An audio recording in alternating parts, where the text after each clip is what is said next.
네, 강의 시작하겠습니다. 민법 총칙 끝내고 이제 구독자분께서 민법이 조금 분량이 많기 때문에 지루한 감이 있다 해서 형법 총칙했죠.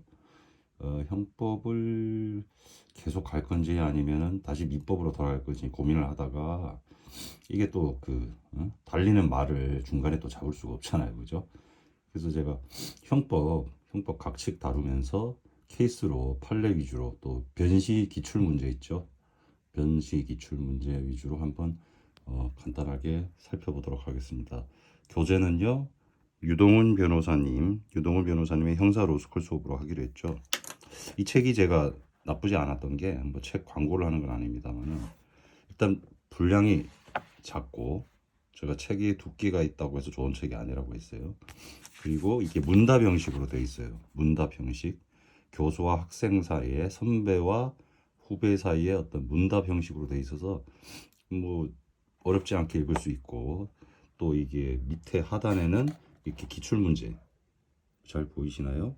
기출 문제가 나와 있습니다. OX식으로 되어 있어서 이게 짧은 시간 안에 한번 읽어낼 수 있는 그런 어떤 장점이 있어요. 총 변시 기출 문제는 465개 문항으로 이렇게 되어 있고요. 기출 문제 전체 지문을 쓰는 건 아니고 주요 지문만 이렇게 OX식으로 정리를 했습니다. 이틀간의 두 번째에 두 차례에 강해서 제가 이 책을 한번 기출문제 위주로 하단에 있는 기출문제 위주로 한번 여러분과 함께 살펴보도록 하겠습니다. 판례 위주로 되어 있는데요. 제가 형법 총칙에 나왔던 그 키워드가 어떻게 실제 문제에서 적용될 수 있는지 한번 알아보도록 하죠.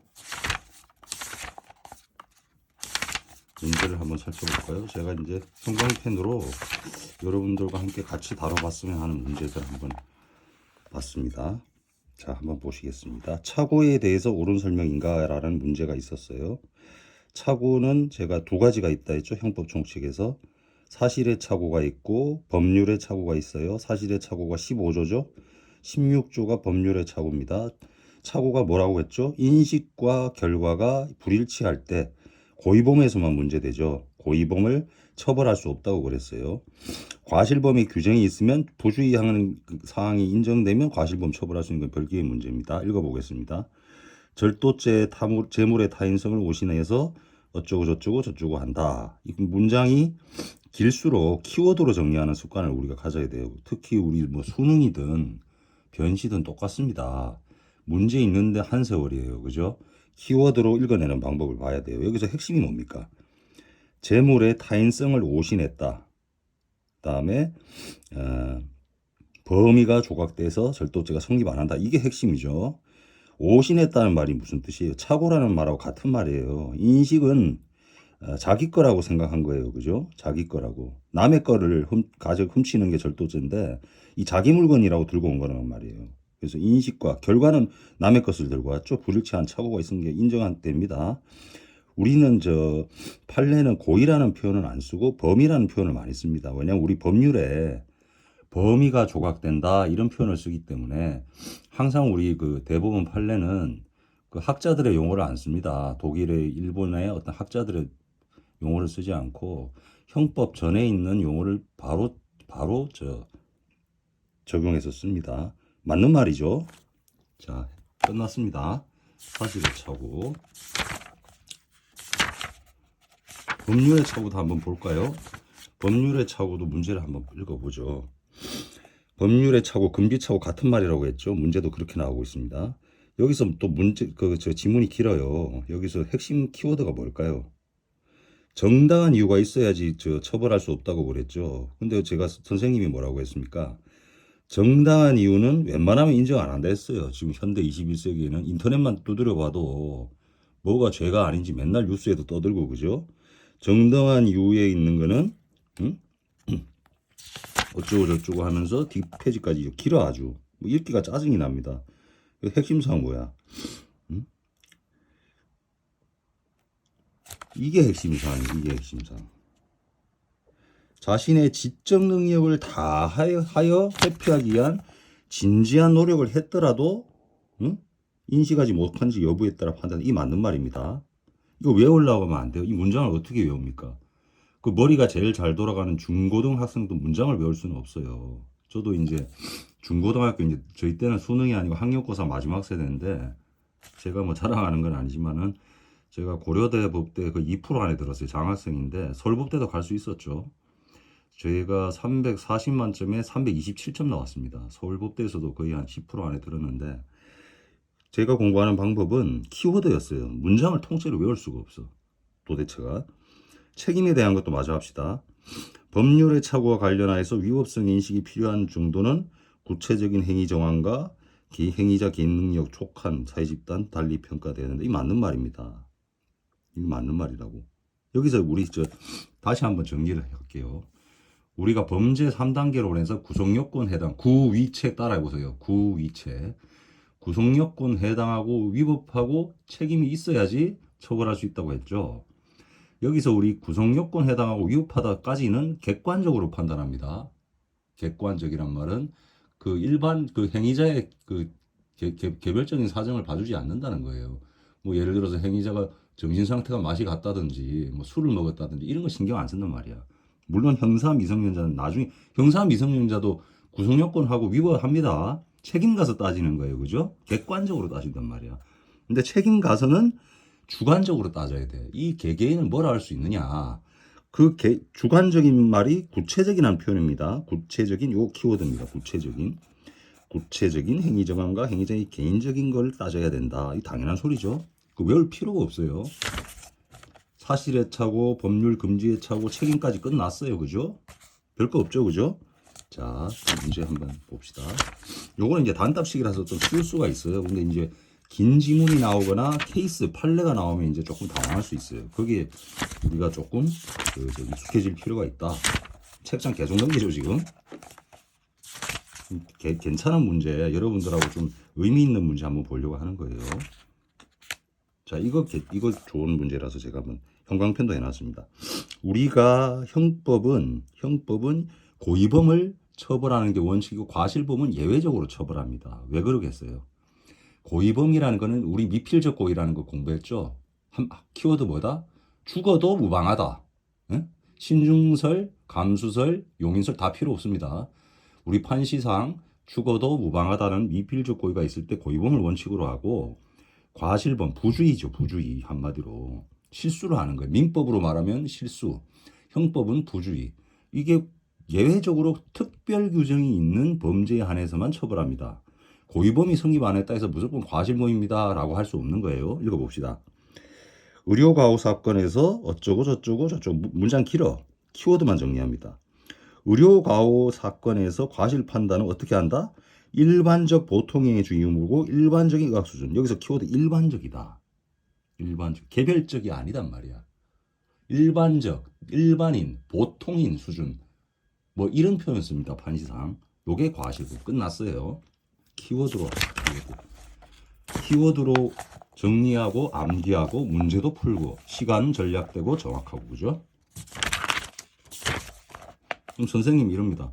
아니 지금 선생님은 교과서에 있는 문제가 짧게 단축된 것만 지금 풀어서 그렇게 쉽게 나가지 실제 문제는 길어요. 그렇게 하죠? 아니에요. 똑같습니다.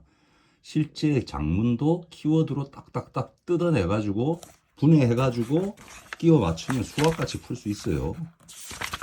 형법이 더 쉽습니다. 제가 볼 때는 형법이 더 쉽단 말이에요.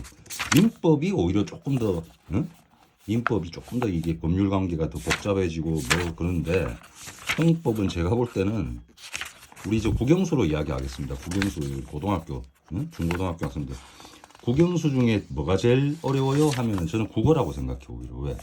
국어는 문장은 길고 뜬구름 잡는 이야기하고 답이 안 나와. 근데 영어, 수학은 영어도 조금 그런 것도 있어요. 국어가 영어로 변한 거니까. 수학은 뭐 딱딱 떨어져요. 알면은 풀고 모르면 틀리는 거지. 이게 답인지 저게 답인지 그런 게 없단 말이지. 그래서 형법은 오히려 수학이다. 국영수로 치면 수학이고 민법이 약간 영어 비슷하고 국어가 뭐다? 헌법이다. 선생님 생각은 그래요. 선생님 생각은 헌법, 민법, 형법 과목 중에 굳이 국영수 대입하라 이러면은 헌법이 국어고 둘이 몽실해 딱 떨어지지도 않고 저기 형법이 수학 같고 민법이 영어 같다. 네? 그렇습니다. 좀 책장 좀 넘기겠습니다. 이거 손을 들고 하려니까 요거 한번 풀어볼게요. 갑은 휴가를 떠나 있던 어쩌고 저쩌고. 요거는 이제 케이스가 짧아서 핵심 사항이 뭡니까? 훔쳤다죠. 훔쳤다. 훔쳤다 이란 문제가 일단 의심이 돼요. 절도죄잖아요. 그죠? 근데 훔치는 방법이 또 문제겠지. 응? 이게 강치, 응? 강치, 폭력 행사를 하면은 폭행 협박, 강치를 행사를 하면 강도가 돼버리죠. 그 다음에 또 훔치는 게 아니고 말로 이렇게 속여가지고 해버리면 사기가 된단 말이야. 이 재물죄라 그래요. 우리 헌법 각칙에 합쳐서 재물에 관한 죄인데 거기 대표적인 죄가 절도, 강도, 사기죠. 그 구별해야 돼. 우리가 공통점과 차이점을 하면 선을 그을 수 있어요. 여기 봅시다. 자기압수표를 훔쳤다 이러니까 일단 절도죄가 의심돼요. 자기압수표로 훔친 거를 갖다 또 구입을 했어요. 그죠? 절취한 재물을 통해 새로운 법익을 침해한 것으로 절취한 재물을 통해 새로운 법익을 침해한 것 사기죄가 성립한다 이렇게 돼 있어요. 자, 여기서 우리 이걸 좀 알아봅시다. 불가벌적 사후행위란 말을 씁니다. 불가벌적 뭐냐? 우리가 범죄를 하나 저질렀는데 그 이후에 또 행위들이 발생합니다. 그 행위가 또 새로운 구속요건에 해당할 수 있어요.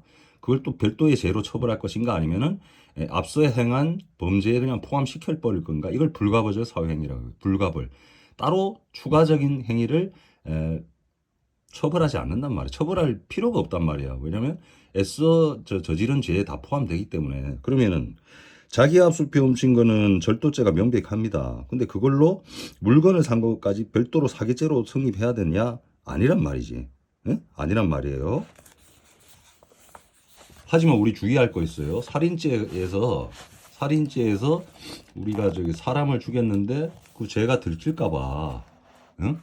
그거를 다 야산에 묻었다든지 이러면 사체 유기죄가 됩니다. 그죠? 죽은 시체를 버린 거죠. 사체 유기죄는 살인죄와 불가불적 사후행위 아니죠. 별도의 행위가 성립니다. 요거하고 주의하셔야 돼. 그 시험 잘 나옵니다. 다시.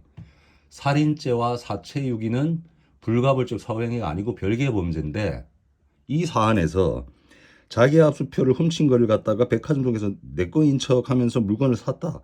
사기죄가 별도로 성립하지 않습니다. 이거 틀림 지문이죠. 끝났어요.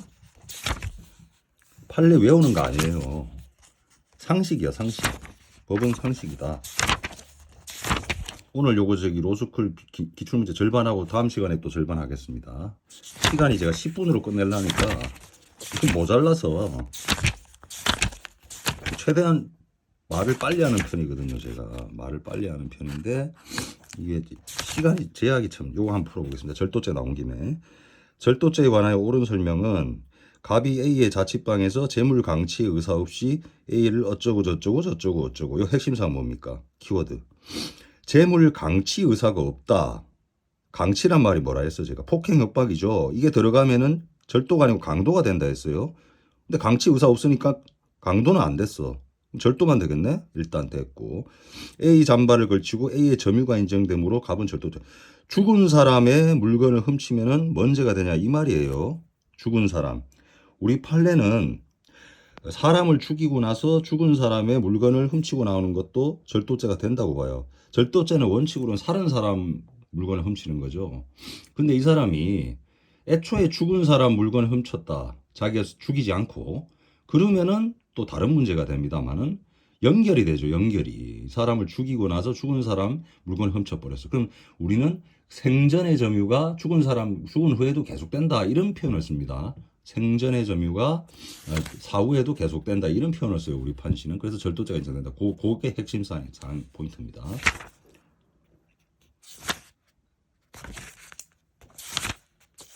깁니다. 지문 긴데 다 필요 없어요. 이게 다 키워드로 정리되기 때문에 의미가 없는 거예요. 여러분들과 짧은 시간에 하려고 하니까 문제를 지금 고르고 있습니다. 사기죄도 나오고 이러는데 문답 형식으로 돼 있어요. 이거 한번 풀어보겠습니다. 220번입니다. 죄형 법정주의에 대해서 옳은 설명은 해서요. 구청소년의 성보에 관한 법률 뭐 우리 보지도 못했어. 뭐 이런 거에서 당황하고 이러면 안 돼요. 항상 문제 안에 답이 있어요. 반의사불벌죄의 경우 성범죄의 피해자인 청소년에게 의사 능력이 있는 이상 그 청소년의 처벌 임한 의사표시의 철회에 법정 도인의 동의가 필요하다고 보는 것은 유추해석 금지 원칙에 반한다 이랬어요. 자, 우리가 민법에서 설명했죠. 똑같습니다. 준용, 유추해석, 유추 적용. 결과는 똑같은데 준용은 화자가 누구다? 법이다. 유추해석, 유추 적용은 화자가 누구예요? 판사. 유추해석, 유추 적용 같은 말이라 했죠. 저는 유추 적용이란 말을 쓴다고 했어요. 왜? 준용이나 유추 적용 용자 들어가니까 외우기 쉽잖아요. 여기서 구청소년법에 반의사 불벌죄다. 어? 고소가 있어야 된단 말이죠. 저기 뭐야, 그죠? 의사에 반해서는 벌할 수 없다. 고소가 있어야 된단 말이야. 고소 친고죄라는 말도 씁니다. 반의사 불벌죄의 경우 성범죄의 피해자인 청소년에게 의사 능력. 이 의사 능력이라는 게 의사 표시 능력을 말하는 게 아니에요. 우리 형법에서는 책임을 질 수 있는 능력이야. 처벌에 대한 책임, 범죄 행위에 대한. 이거 주의하셔야 돼요. 청소년인데 나이는 이제 안 밝혔어. 청소년에게 의사 능력인 이상 그 청소년 처벌 희망 의사 표시의 철회. 응? 처벌 희망 의사 표시가 고소겠죠. 고소를 했는데 철회를 했어. 야, 우리 저 재밌는 용어 계속 나와요. 우리 민법에서 철회 뭔 뜻이라 했어요. 응? 의사 표시가 효력을 발생하기 전에 자기 의사 표시를 거두어 드리는 거죠. 그래서 불성립시켜 버리는 거죠. 법률 행위를. 뭐 쉽게 딱딱 풀려. 우리 민법까지 한꺼번에 하네요. 그래서 고소를 했는데 고소를 이제 철회를 했다는 뜻이에요. 철회에 법정 대리인의 동의가 필요하다. 당연하겠죠. 이 민법 개념이 그대로 들어갑니다. 형법에도 참. 그러니까 지식이 함께 해야 돼요. 따로따로 노는 게 아니야. 우리 미성년자는 아마 제가 볼 때는 만 19세 미만인 것 같아요. 여기서 말하는 게. 왜냐하면 법정 대리인이란 말이 나오니까 자기 스스로 그 의사 표시를 하는데 모자람이 있어서 법정 대리인이 필요하다는 거겠죠. 그 동의가 필요하다는 거 당연한 거 아닙니까? 보호하기 위해서. 하는 것은 유추해석 금지에 반한다. 자, 친고죄에 여기는 법률행위가 아니에요. 그리고 그 다음에 친고죄에 친고죄 고소하는 게 뭐 그렇게 어려운 일입니까? 이거죠. 저 피해 당했어요. 이거지 뭐 민법 같이 어려운 법률행위 계약하는 거예요. 그 동의가 필요하다고 하는 거는 유추해석 금지에 반하죠. 자기 스스로 하게 해야지. 이해하셨죠? 예, 오늘은 이까지 하겠습니다. 딱 절반 했습니다. 아, 이게 참 스피드하게 하려니까 참 힘든데, 다음 편에는 조금 케이스 긴 것들이 있어요. 우리가 그거를 키워드로 딱딱 짚어내서 짧은 시간에 풀 수 있는 방법, 스킬 한번 연구해 보도록 하겠습니다. 수고하셨습니다.